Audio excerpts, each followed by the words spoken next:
तो हेलो साथियों, आज हम स्टार्ट करेंगे प्रश्नावली 1.3 और 1.3 प्रश्नावली को हल करने से पहले हम कुछ प्रमेय देखेंगे और उसके बाद प्रश्नावली को हल करेंगे। तो आइए देखते हैं। इसमें है प्रमेय में, मान लीजिए p एक अभाज्य संख्या है। यदि p a² को विभाजित करती है तो p a को भी विभाजित करेगी, जहां a एक धनात्मक पूर्णांक है। तो इसका कहने का मतलब क्या हो गया, ये p अभाज्य संख्या है और ये a जो है एक धनात्मक पूर्णांक है, और ये p यदि a² को विभाजित करती है तो p भी a को विभाजित करेगा। तो इसका कहने का मतलब ये है a²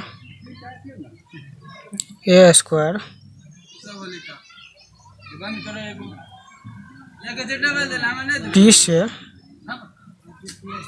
विभाज्य है, p से विभाज्य है। तो ये p जो है, ये a जो है p से भी विभाज्य होगा। ये जो है a p से भी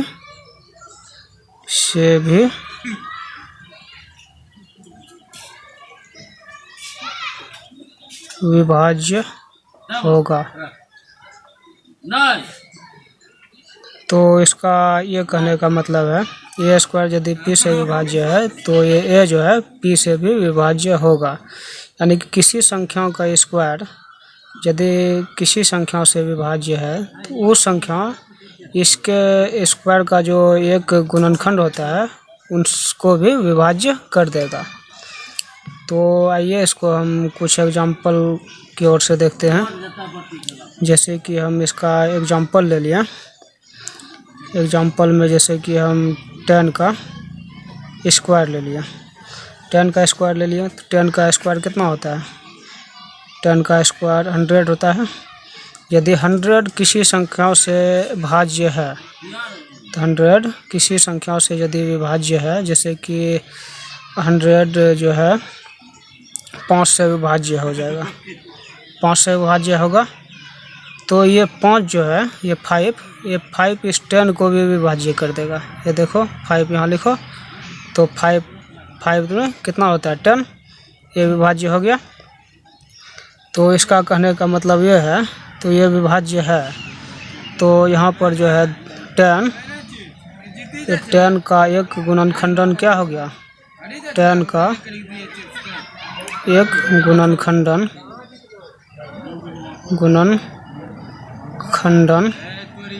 क्या हो गया? 5 हो गया। 10 का एक गुणनखंडन 5 हो गया। तो इसको हम लिख सकते हैं 10 के बराबर कितना? 10 के बराबर ये 5, और इसमें किस संख्या से गुना कर दिया जाए जो कितना के बराबर आ जाएगा? इसमें 5 में 2 से गुना करेंगे तो इसके बराबर आ जाएगा। तो यही इसका एक गुणनखंडन है, जो कि हम किसी संख्या से गुना करने पर इतना हो गया। तो यहाँ तक आप लोग समझ गए? यहाँ तक तो कोई दिक्कत नहीं है। जैसे कि हम फिर एक एग्जांपल लेंगे। जैसे कि 9 हो गया, 9 का स्क्वायर। 9 का स्क्वायर कितना होता है? 81 यदि किसी संख्या से विभाज्य है, जैसे 3 से विभाज्य होगा तो ये 3 जो है 3 इस 9 को भी विभाज्य कर देगा। तो यहाँ पर हम लिख सकते हैं 9 के बराबर इसका एक गुणनखंडन क्या हो गया? 3 हो गया। 3 जैसे कि हम 9 को 3 से विभाज्य करते हैं, यहाँ पर 9 को 3 से विभाज्य करते हैं तो 3 बार में 9 होता है ना। तो इसका 9 का एक गुणनखंडन, सिर्फ ये गुणनखंडन क्या हो गया? ये 3 एक गुणनखंडन है। और इस गुणनखंडन में किस संख्या से गुणा कर दिया जाए जो कि इस संख्या के बराबर हो जाएगा? तो इसमें हम यदि संख्या नहीं दिया होगा तो इनसे हम x से भी गुना कर सकते हैं, m से भी कर सकते हैं, और चाहे कितना से भी कर सकते हैं। तो लेकिन यहाँ पर संख्या दिया हुआ है, इसीलिए हम 3 से इसमें मल्टीप्लाई कर देंगे। समझ गया? तो आइए इसी उदाहरण पर हम देखते हैं इस प्रश्नावली का नंबर फर्स्ट देखते हैं। जैसे कि नंबर फर्स्ट में हो गया, सिद्ध कीजिए कि √5 एक अपरिमेय संख्या है।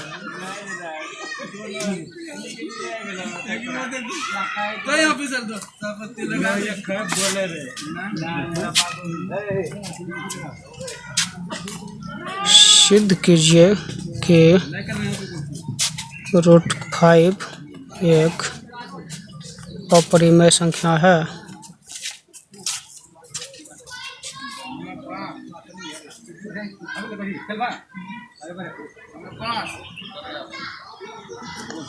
तो इस क्वेश्चन को सिद्ध करने के लिए इसी प्रमेय का हम यहाँ पर उपयोग करेंगे।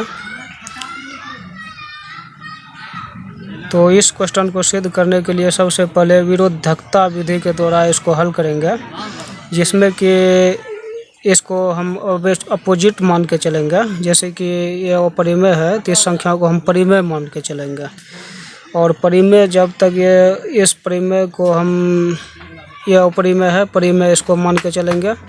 यदि हम अपरिमेय संख्या इसको नहीं सिद्ध कर सकें तो यह क्या हो जाएगा, अपने आप अपरिमेय संख्या हो जाएगा। तो आइए देखते हैं, इसका हल करते हैं।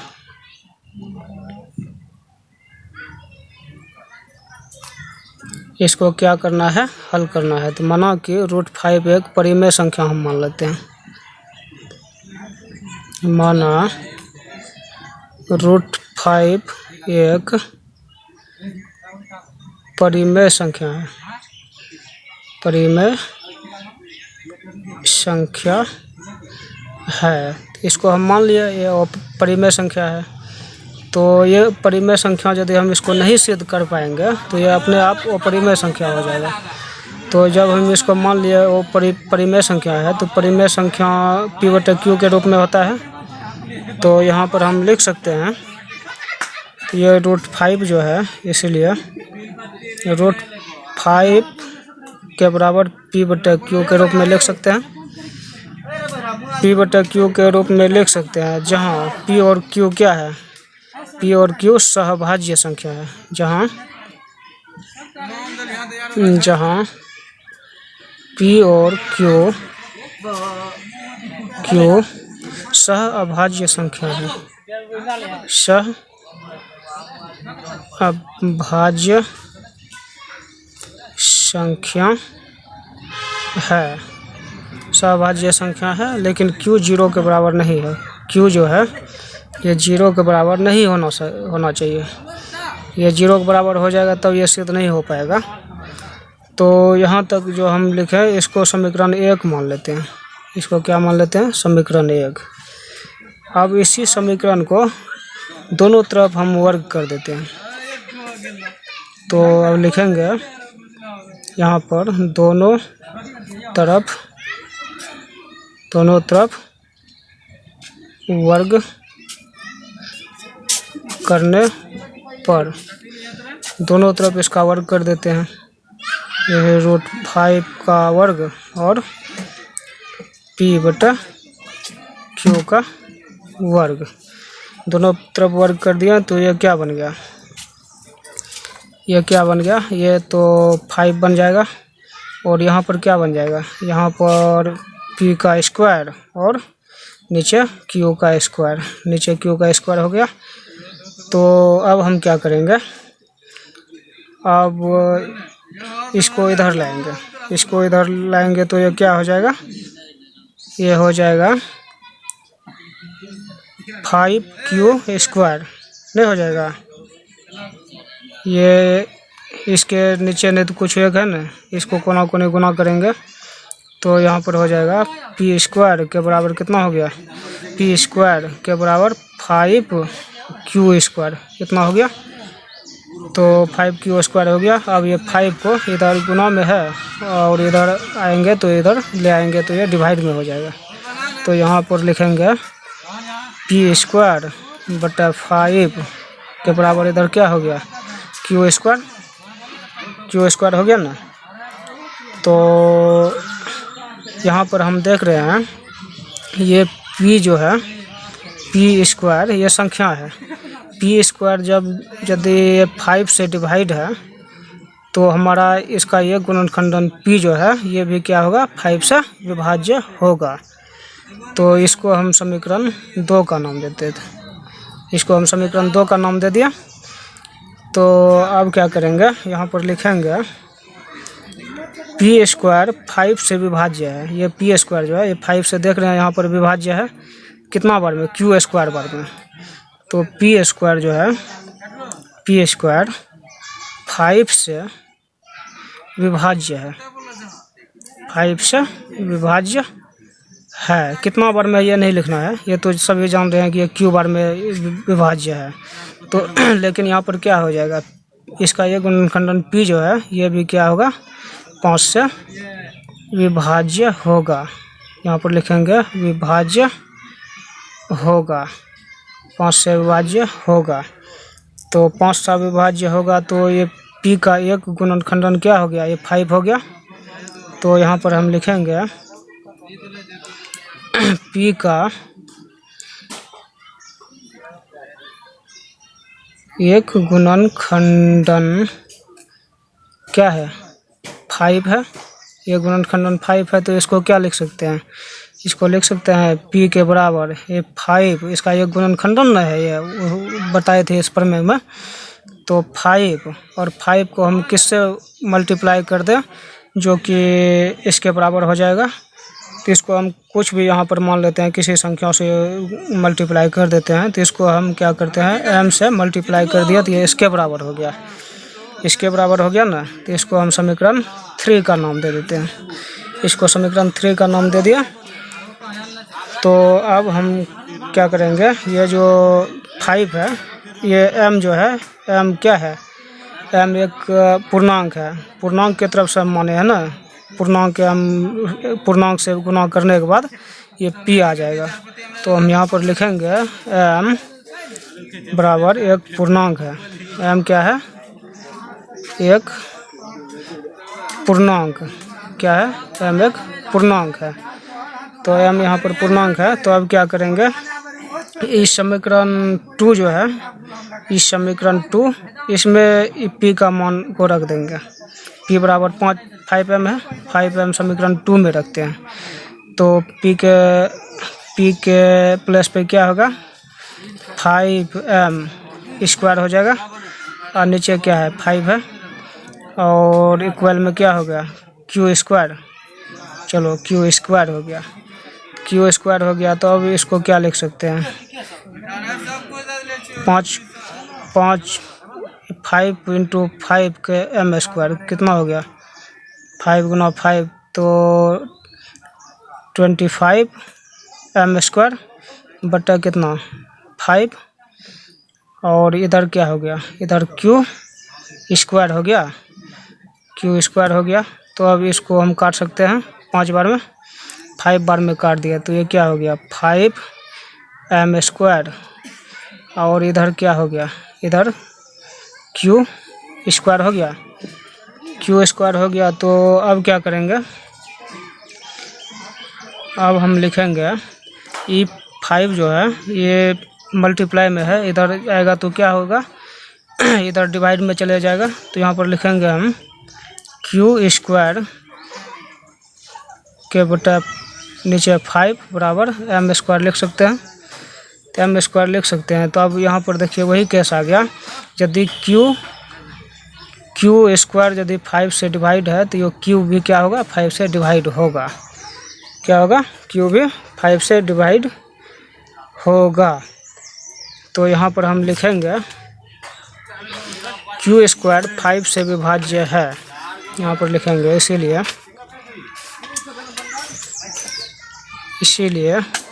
ये q² 5 से विभाज्य है, 5 से विभाज्य है। तो क्या होगा, तो ये एक इसका गुणनखंडन q जो है ये भी 5 से विभाज्य होगा, 5 से क्या होगा विभाज्य होगा, 5 से विभाज्य होगा। इसीलिए क्या हो गया, इसीलिए जो है q का एक गुणनखंडन क्या हो गया, q का एक गुणनखंडन 5 हो गया, q का एक गुणनखंडन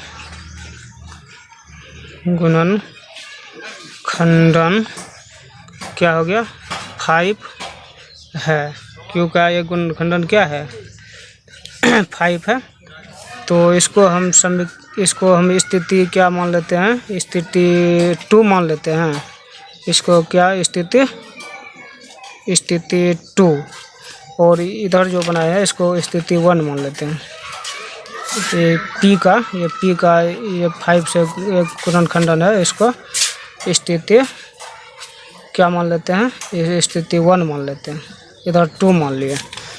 तो यहाँ पर जो है P और Q की जो परमेय संख्या माने हैं तो P/Q के रूप में होगा। और जहाँ P और Q क्या है सहभाज्य है। सहभाज्य का मतलब जानते हैं आप लोग, सहभाज्य का मतलब होता है इसका HCF 1 होना चाहिए, 1 के अलावा और कुछ नहीं होना चाहिए। 1 के अलावा क्या होना चाहिए, कुछ नहीं होना चाहिए। तो इसका गुणनखंडन भी, इसका जो P और Q का उभयनिष्ठ गुणनखंडन है ये भी 1 होना चाहिए। यदि इसका उभयनिष्ठ गुणनखंडन 1 आ गया तो यह क्या होगा परिमेय संख्या। यदि उभयनिष्ठ गुणनखंडन 1 से ज़्यादा आ गया, चाहे और कोई भी संख्या आ गया, तो यह क्या होगा, ये परिमेय संख्या नहीं होगा। तो यहाँ पर हम देखते हैं P का एक गुणनखंडन क्या आ गया 5 आ गया, और Q का भी एक गुणनखंडन क्या हो गया उभयनिष्ठ गुणनखंडन 5 आ गया। तो यहाँ पर सिद्ध होता है ये जो है P/Q जो है ये 5 बराबर P/Q जो है, तो ये परिमेय संख्या नहीं सिद्ध हुआ। तो यहाँ पर हम वही लिखेंगे, अतः यहाँ पर हम लिखेंगे अतः स्थिति 1 और स्थिति 2 से, स्थिति 1 हो गया उधर स्थिति 2 हो गया, उधर स्थिति 1 है। स्थिति 1 और 2 से यहाँ लिखेंगे स्थिति 1 और स्थिति 2 से √5 एक परिमेय संख्या नहीं है। क्या है से √5 जो है √5 एक परिमेय संख्या नहीं सिद्ध कर पाए ना, परिमेय संख्या नहीं है। हमारा कल्पना गलत है, हमारा कल्पना गलत है। हमारा कल्पना क्या है गलत है। क्योंकि क्यों गलत है वह बताते हैं। क्योंकि ये P जो है P और Q का उभयनिष्ठ गुणनखंडन 1 होना चाहिए, उसके बजाय क्या आ गया उभयनिष्ठ गुणनखंडन 5 आ गया। तो वही लिखेंगे P और Q का उभयनिष्ठ गुणनखंडन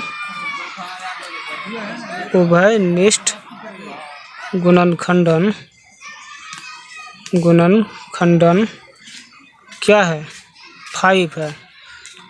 1 नहीं आया ना, 5 आ गया। तो इसीलिए ये कल्पना गलत हो गया। यदि ये परिमेय संख्या हम सिद्ध नहीं कर पाए तो ये अपने आप क्या हो जाएगा √5 एक अपरिमेय संख्या हो जाएगा। √5 एक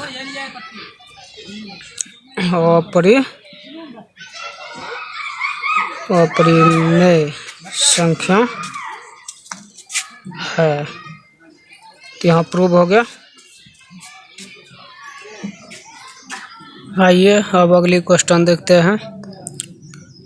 बहुत बेसिक तरीका से बताएंगे, पूरा 0 लेवल से बताएंगे।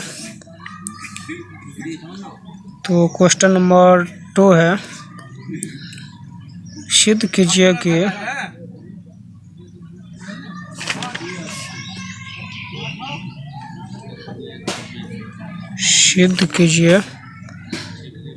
कि 3 + 2 √5 एक अपरिमेय संख्या है।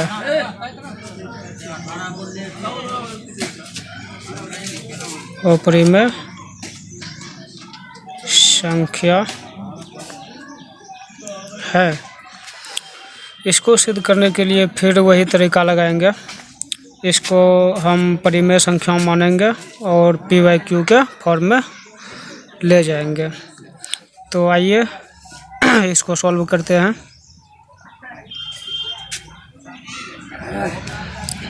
इसको मानेंगे माना कि 3 + 2√5 एक परिमेय संख्या है। क्या है? एक परिमेय संख्या है। तो ये यदि परिमेय संख्या है तो इसको p/q के फॉर्म में लिख सकते हैं। तो 3 + 2√5 बराबर p/q, जहाँ p और q क्या है? जहाँ p और q एक सहअभाज्य पूर्णांक है। क्या है? सहअभाज्य पूर्णांक है तथा ये q जो है 0 के बराबर नहीं है और इसका HCF उभयनिष्ठ गुणनखंडन क्या होना चाहिए? 1 होना चाहिए। तो इसको इस फॉर्म में हम लिख दिए। तो अब क्या करते हैं? इसको सॉल्व करते हैं। इसको सॉल्व करते हैं तो यह क्या हो जाएगा? जैसे कि ये 3 है, ये 3 इधर प्लस में है, उधर उस साइड भेजेंगे दायां पक्ष, तो ये क्या हो जाएगा? 3 उधर जाके माइनस हो जाएगा। तो यहाँ पर लिखेंगे 2√5 बराबर p/q और -3 लिखेंगे। अब इसको क्या करेंगे? अब इसको हम 2√5 बराबर इसको हम घटा लेंगे तो ये क्या हो जाएगा? इसका एलसीएम कितना हो जाएगा? इसका एलसीएम q हो जाएगा और ऊपर p-3q इतना हो जाएगा। तो अब क्या करेंगे? अब यहाँ पर ये 2 को इधर इस साइड मल्टीप्लाई में है और इधर आके डिवाइड में हो जाएगा। तो ये √5 इक्वल p-3q और बटा में 2q हो जाएगा। तो यहाँ पर हम देख रहे हैं ये q जो है p और q, ये p और q जो है ये क्या है? परिमेय संख्या है, p/q के रूप में है। तो ये क्या है? परिमेय संख्या है। तो यहाँ पर हम लिखेंगे चूँकि इसको हम देख रहे हैं कि ये परिमेय संख्या है, p/q के फॉर्म में है, ये परिमेय संख्या है। यहाँ पर हम लिखेंगे p और q परिमेय संख्या है। p और q क्या है? परिमेय संख्या है, परिमेय संख्या है। इसीलिए p-3q और बटा 2q एक परिमेय संख्या है, एक परिमेय संख्या है। जब ये परिमेय संख्या है तो ये भी क्या होना चाहिए? ये इक्वल में है तो ये भी परिमेय संख्या होना चाहिए। लेकिन हमारा कल्पना क्या है? गलत है। ये हम पिछले वीडियो में सिद्ध कर चुके हैं कि यह अपरिमेय संख्या होता है। तो अब हम यहाँ पर लिखेंगे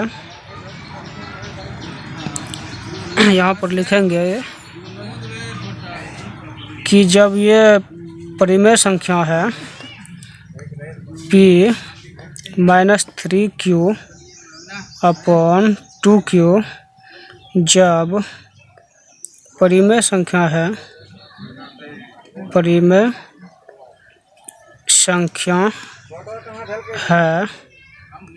तो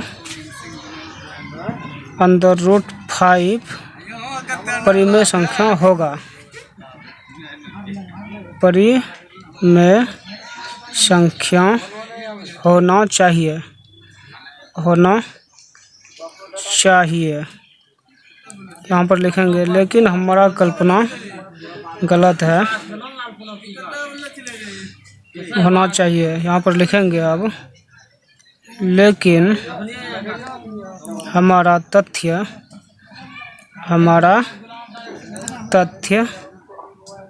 गलत साबित होता है, गलत साबित होता है, क्यों गलत साबित होता है? क्योंकि √5 जो है एक अपरिमेय संख्या है, एक अपरिमेय संख्या है। तो ये अपरिमेय √5 यदि अपरिमेय संख्या है तो √5 के बराबर कितना है? √5 के बराबर हम √5 को क्या सिद्ध किए थे? √5 को हम सिद्ध किए थे अपरिमेय संख्या। यदि ये हमारा p/q के फॉर्म में है, √5 के बराबर p/q के फॉर्म में परिमेय संख्या है, तो इसके बराबर क्या होगा? p/q के बराबर ये है, ये p/q है ना, ये p/q है, p/q के बराबर 3 + 2 √5, तो ये भी क्या होगा? ये भी अपरिमेय संख्या होगा। इसको हम सिद्ध नहीं कर पाए कि ये परिमेय संख्या है, तो ये क्या हो जाएगा? अपने आप अपरिमेय संख्या हो जाएगा। तो इसीलिए लिखेंगे, इसीलिए 3 +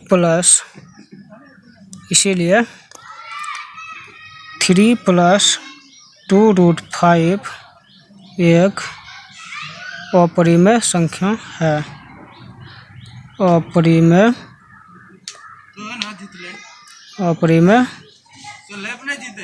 संख्या है, अपरिमेय संख्या है। आज के लिए इतना ही, लेके आएंगे अगली वीडियो, तब तक के लिए थैंक्स। आप लोग जितना हो सके इस वीडियो को आगे से आगे शेयर कीजिए, और जिन्होंने मेरे चैनल को सब्सक्राइब नहीं किया है कृपया सब्सक्राइब कर दे, बेल आइकन दबा दे, ताकि हर वीडियो का नोटिफिकेशन आप तक पहुँचे। Thank you.